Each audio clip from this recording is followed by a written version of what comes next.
Mr. President, I rise today to discuss the so-called Genius Act, which we're going to vote on in a few minutes here in this chamber. It's a bill that I think could have gotten to a place where it made sense, but I'm not going to be supporting the legislation because, among other things, we haven't had a real debate on it, and we have had no opportunity to offer amendments to make the bill better. And it is still falling short in some really fundamental ways that I'm really worried about.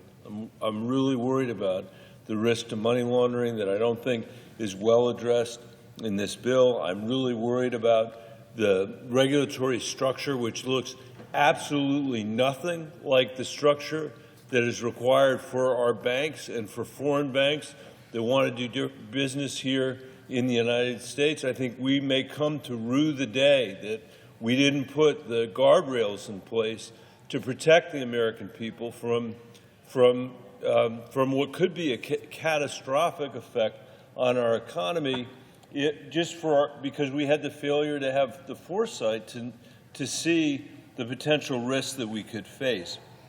For example, just one example, Mr. President, we commonly require financial institutions like banks to have a subsidiary here in the United States that is regulated by the laws of the United States before they're able to offer banking services to my constituents in Colorado and to all the 330 million Americans that we have. There's nothing like that in this bill.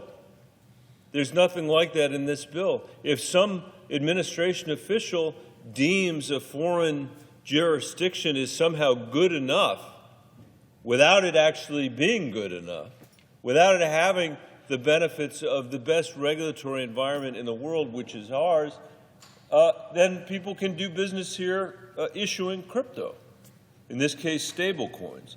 I think that's a big mistake. As a member of the Intelligence Committee, I think it's a huge mistake that we didn't take on the issues of money laundering that cryptocurrency are presenting and the challenges that it's causing to law enforcement. I think that's a big problem. It's not that we couldn't have fixed it, but we chose not to fix it. And as I mentioned earlier, there has not been an effort to make the bill better. There's been no amendment process. Mr. President, I had an amendment in this bill for one brief shining moment. I came down the floor and offered an amendment, and it actually was accepted. It's been decades around this place, I think, since that's happened. And all that amendment said was, it said the President and the Vice President and the members of Congress should not issue crypto. In this case, stable coins. I would be surprised to learn that 90% of the American people think the President or the Vice President or the members of Congress should issue their own crypto coins while they're in office. That would be shocking to learn. And the American people clearly would like a legal regime here that prevents their elected officials, including the people in this body, including in the House of Representatives, including and most particularly in the White House, should not enrich themselves while they're in office. That was my very simple amendment. That was referred to as the Bennet Amendment. I'm proud of that fact. This is not even hard. There is no reason the President, any President, should be issuing crypto while they're in office, or a Vice President. There's no reason any person on this floor should do it, or anybody in the House of Representatives should do it. And now in a partially regulated regime where we're not dealing with that question, we're sending a signal to the American people that this digital currency has the seal of approval of the entire United States government, of our regulators. And that's potentially very dangerous to the financial institutions that may participate in this and to the American people themselves. I have nothing fundamentally against crypto. I have nothing fundamentally against stablecoins. But I think it's fundamentally wrong that elected officials should be able to enrich themselves in this new digital environment. And I think, I'll say maybe it's not 98%, but I'll bet you 9 out of 10 Americans agree with me. And I'll say, Mr. President, that this is just one more indication of the U.S. Senate not doing the people's business, of not living up to the expectations of the folks that designed this chamber to begin with.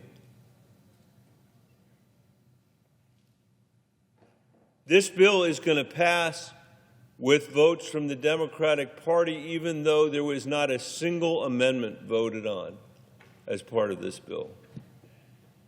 I object to that as a Democrat. I can't stop it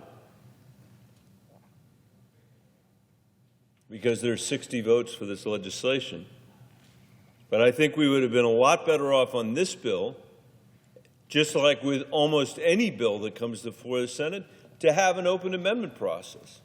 I would have loved to have had the opportunity to see people vote on a bill that banned members of the Senate and from the House and the President and the Vice President from issuing their own cryptocurrency. I would have liked to have had a debate that said, is it a good idea to have foreign governments or foreign investors speculating publicly in the cryptocurrency that a president has issued? Is it a good idea to have foreign entities making $2 billion investments in currency that is issued by American politicians?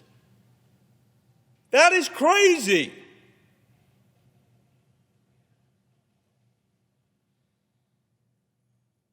And we could have fixed that in this legislation. And not only did we not fix it, we didn't even have a debate about it.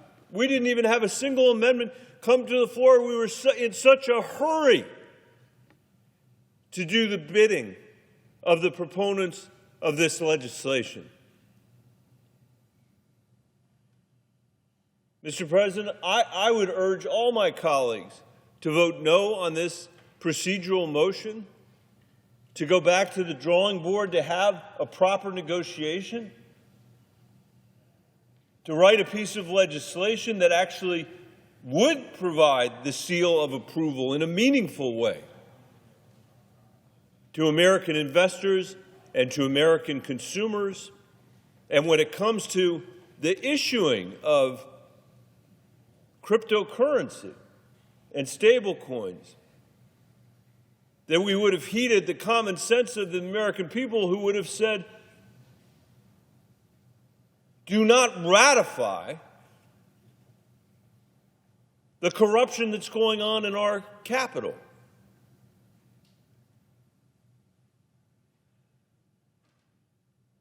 I don't think that's too much for the American people to ask for, Mr. President.